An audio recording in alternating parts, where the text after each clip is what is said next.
नमस्कार दोस्तों, आज मैं बात करने वाला हूं कर्म शक्ति के सिद्धांत की।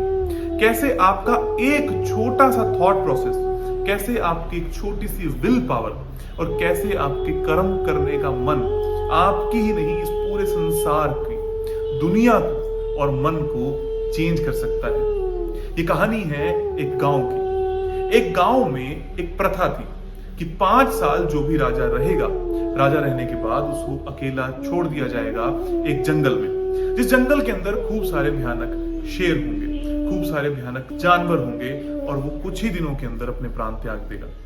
अक्सर ऐसा होता, खूब सारे राजा आते और वो उनके प्राण त्यागे जाते, लेकिन उसके बाद धीरे धीरे वहां के नव युवकों ने राजा बनना मना कर दिया और एक युवक को मौका मिला। उस युवक में दिमाग था और वो कर्म करने पर बहुत यकीन रखता था, किस्मत से भी ज्यादा यकीन रखता था कर्म करने पर। जब ये युवक को मौका मिला, इस युवक ने उस गांव के अंदर गया। गांव के अंदर जाने के बाद उसकी जनता जो है उनको प्रेरित किया कि हम सब लोग मिलकर जिन जंगलों के अंदर भेजा जाता है वहां पर फसल उगाते हैं, वहां के जानवरों को माइग्रेट करके हम किसी दूसरे जंगलों में छोड़ देते हैं, ताकि जब इस राजा का नंबर आए तो वो उस जंगल में जब जाए वहां एक बहुत अच्छा शहर और एक गांव बस गया हो। धीरे धीरे करके इस जंगल को वो बहुत सुनहरा काम, बहुत सुनहरे गांव के अंदर तब्दील कर देता है।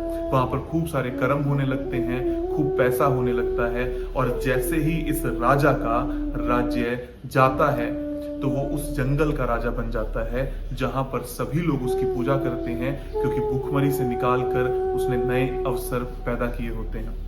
और अपितु यही नहीं, जिस गांव की प्रथा थी वो गांव की प्रथा भी चेंज हो जाती है, क्योंकि उन सभी को ऐसा ही राजा चाहिए था जिसमें ऐसा दिमाग हो जो जंगल में मंगल कर सके। ये एक बहुत ही बड़ा सिद्धांत होता है कर्म शक्ति का। आप सभी लोगों को अपने जीवन में बहुत बार लगता होगा कि आप बहुत कुछ करना चाहते हो पर आप नहीं कर पाते। कई बार ये भी लगता होगा कि हम कुछ करने के लायक ही नहीं हैं, या मेरा बच्चा कुछ करता ही नहीं, पढ़ाई पर ध्यान नहीं देता, स्पोर्ट्स पर ध्यान नहीं देता। कई बार आपको ऐसा लगता होगा कि बहुत सारी मोटिवेशनल वीडियो देखने के बाद भी आप कुछ कर नहीं सकते, या आपके पास कर्म शक्ति ही नहीं है, या मैं तो इस दुनिया में यूं ही आया हूं, मैं इस दुनिया के लायक ही नहीं हूं।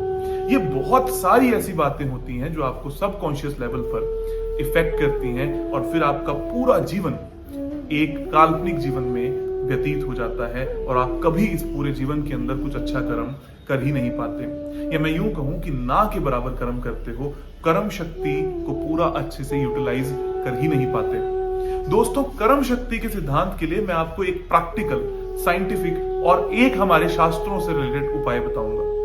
क्या है ये 2 उपाय? प्रैक्टिकल उपाय ये है कि आपको हमेशा एक टू डू लिस्ट बनानी चाहिए, नोट्स बनाने चाहिए कि मेरे को आज ये काम करना है, मुझे कल ये काम करना है, इस साल के अंदर मुझे ये इतना काम करना ही है।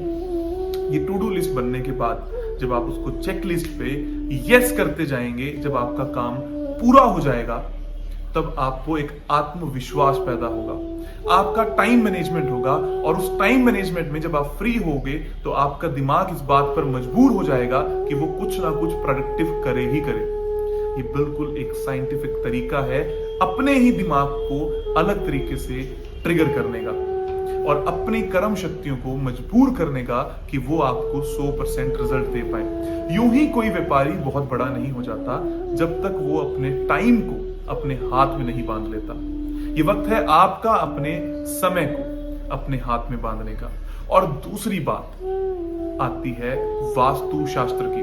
वास्तु शास्त्र में 45 देवताओं में से एक ऐसे देवता है जिनका नाम है पृथ्वीधर, भूधर। मतलब पृथ्वी में होने वाले समस्त कर्म क्या आप कर भी पाओगे क्या नहीं, ये भी बिल्कुल साइंटिफिक है, लॉजिकल है। जब आप पृथ्वीधर का नमन करते हो, उनके मंत्र का जाप भी करते हो पूरे दिन में 108 बार, या मैं यूं कहूं कि उस मंत्र को आप अपने फोन के वॉलपेपर पे भी लगा लोगे या किसी नोटबुक में भी लिख लोगे और रोज उसको देखोगे, तो भी वो आपको सबकॉन्शियस इफेक्ट करता है। ये बात भी आप आराम से गूगल करके देख सकते हो कि इस पूरी दुनिया की एकमात्र ऐसी लैंग्वेज संस्कृत है जो सबसे ज्यादा सबकॉन्शियस माइंड को इफेक्ट करती है। तो इस देवता का मंत्र क्या है? इस देवता का मंत्र है ओम पृथ्वीधर देवताय नमः। आपने ये मंत्र का उच्चारण करना है, इसको नोटबुक में लिखना है, या आपने इसको अपने फोन के वॉलपेपर पे लगा लेना है, ताकि आप अपने कर्मों में सिद्धि प्राप्त कर सको और इस आलस से भरे जीवन से परे चले जाओ।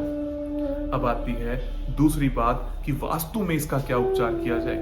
अपने घर से नॉर्थ दिशा में जो भी दीवार आती हो, उस दीवार पर यही मंत्र लिखकर अगर आप लगा देंगे तो ये देवता की सिद्धि आपको प्राप्त हो जाएगी और आपको बहुत जल्द बहुत सुनहरे कर्म शक्ति से वरदान मिलेगा और आप बहुत ही अच्छे जीवन को जीने के लिए प्रेरित हो जाओगे।